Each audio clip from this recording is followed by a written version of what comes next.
ஒரு half an hour கட்டி use பண்ணணும். ஒரு ஹாஃப் அன் ஹவர் அவ்வளோதான்.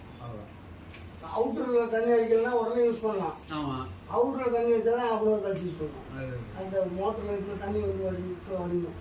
உள்ளே நமக்கு எந்த இடத்துக்கு பசங்க தண்ணி போகாது. எல்லாம் சேஃப்டி பண்ணிட்டோம்.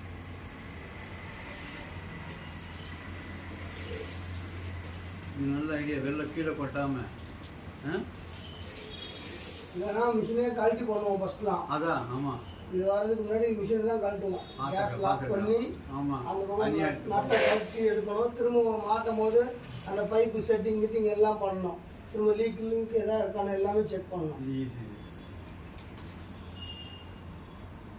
மணி இங்கே இருக்குதுமா இல்லை போதும். ஊற்றி விட்றா. கணசை ஊற்றிடலாமா? கணசை அதுக்கு ஜாஸ்தியாக இருக்குண்ணா.